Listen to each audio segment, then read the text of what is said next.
नमस्कार, रेशूज किचन मराठीमध्ये आपल्या सर्वांचे खूप खूप स्वागत। आज आपण भेंडीमध्ये चाट मसाला घालून अशी एक मस्त चटपटीत रेसिपी बनवणार आहोत की घरातील सर्वजण अगदी बोटे चाटून पुसून खातील इतकी टेस्टी आहे। चला तर मग रेसिपीला सुरुवात करूया। तर त्यासाठी इथे मी पाव किलो म्हणजेच 250 ग्रॅम भेंडी घेतलेली आहे। तर भेंडी सर्वात आधी स्वच्छ धुवून घ्यायची, यामुळे भेंडी अजूनच फ्रेश दिसते। व यानंतर जो मागचा देठ आहे आणि पुढचा जो शेंडा आहे तो कट करून टाकायचा व ही भेंडी आपल्याला आता चिरून घ्यायची आहे। तर चिरताना काय करायचं, एक एक भेंडी नाही चिरायची, तर इथे एकसारख्या आकाराच्या ज्या भेंड्या आहेत त्या घेतलेल्या आहेत आणि या सर्व भेंड्या एकदम चिरायच्या। तर हे पहा, सुरुवातीला याचा जो देठ आहे तो काढून घ्यायचा व आपल्याला जशा छोट्या मोठ्या कट करायच्या आहेत त्या कट करून घ्यायच्या। तर इथे मी मीडियम साईजमध्ये कट करून घेत आहे व यामध्ये किडलेली वगैरे आहे का ते पाहायचं व जो भाग किडलेला आहे तो काढून टाकायचा। तर आता जे शेंडा राहिलेला आहे तो पण काढून टाकायचा। आता यामुळे काय होतं, आपला वेळ खूप वाचतो। तर हे पहा, एकाच वेळेला किती भेंड्या चिरून झालेल्या आहेत। तर अशाच पद्धतीने आपण बाकीच्या सुद्धा भेंड्या आपण चिरून घेऊयात। तर आता इथे सर्व भेंड्या चिरून झालेल्या आहेत। आता यानंतर इथे मी 2 बटाटे सुद्धा घेतलेले आहेत। तर बटाटे स्वच्छ धुवून घेतलेले आहेत। आता यावरची आपण साल काढून टाकूयात। तर दोन्ही बटाट्यांची साल काढून टाकलेली आहे। यानंतर सुरीने आपण हे असे चिरून घ्यायचे। तर अगदी खूप बारीक बारीक चिरायचे नाहीत, थोडेसे मोठे मोठे चिरून घ्यायचे आहेत।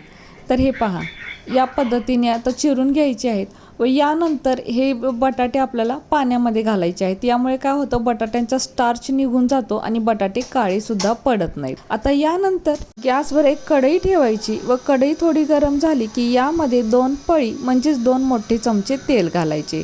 आता तेल चांगले गरम झाले की यामध्ये 1 चमचा जिरे घालायचे। तर जिरे असे छान फुलले पाहिजेत। त्यानंतर मीडियम साईजचा अर्धा बारीक चिरलेला कांदा घालायचा। तर कांदा इथे चांगला परतून घ्यायचा, म्हणजे कांद्याचा हलका कलर बदलेपर्यंत परतून घ्यायचा। यानंतर 1 चमचा आलं लसूण पेस्ट घालायची व या तेलामध्ये चांगली परतून घ्यायची, म्हणजे आलं लसणाचा जो कच्चेपणा असतो तो कमी होतो।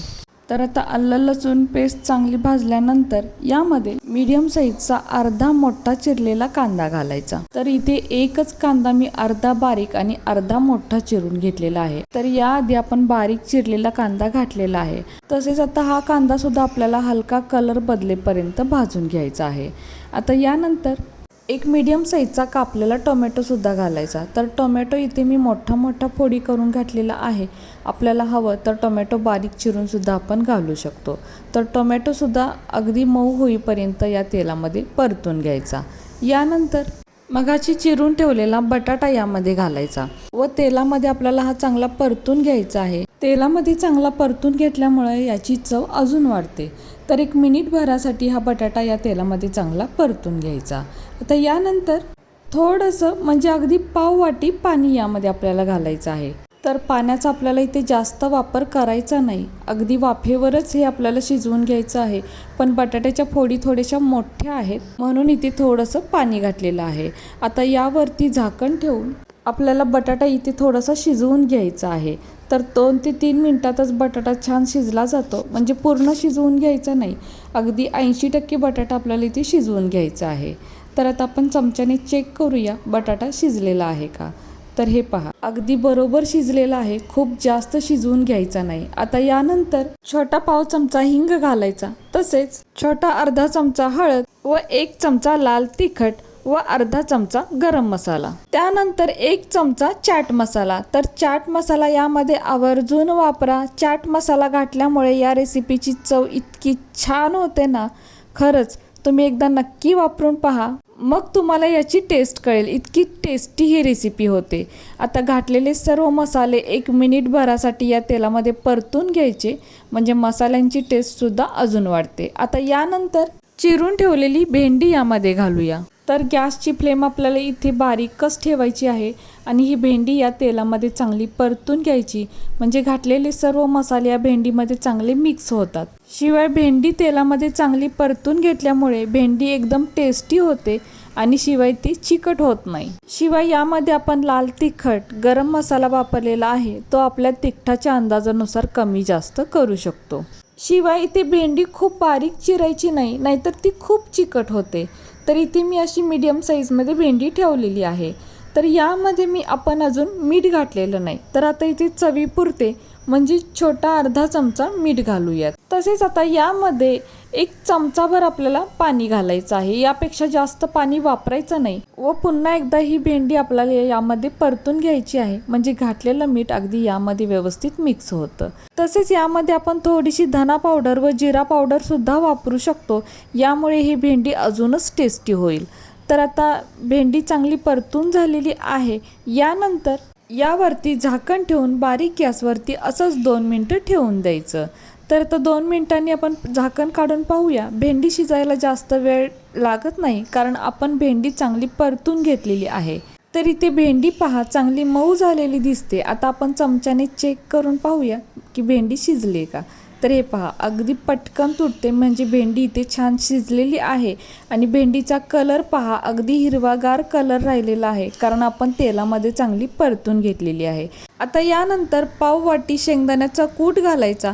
तर कूट थोडासा मोठा मोठा ठेवायचा, म्हणजे दाताखाली आला की छान लागतो.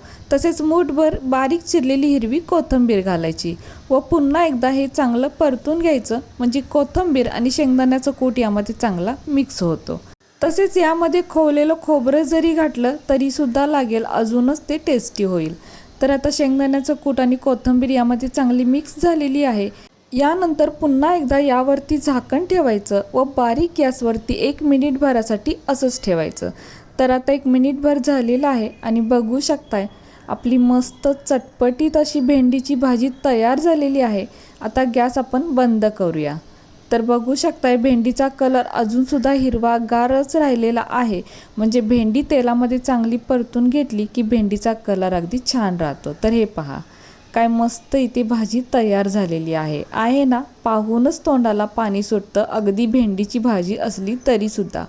तर खूप छान ही भाजी तयार होते. तुम्ही एकदा नक्की करून पहा आणि आवर्जून चाट मसाल्याचा वापर करा. चाट मसाल्याने ही भाजी खूप टेस्टी लागते, अगदी चटपटीत लागते. याची टेस्ट एकदम वेगळी लागते, जी सर्वांना नक्कीच आवडेल.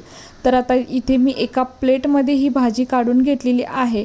अशा भाजीसोबत 2 भाकरी किंवा चपाती अगदी आरामात जातात, म्हणजे इतकी टेस्टी ही भाजी लागते. किंवा भातासोबत सुद्धा आपण खाऊ शकतो.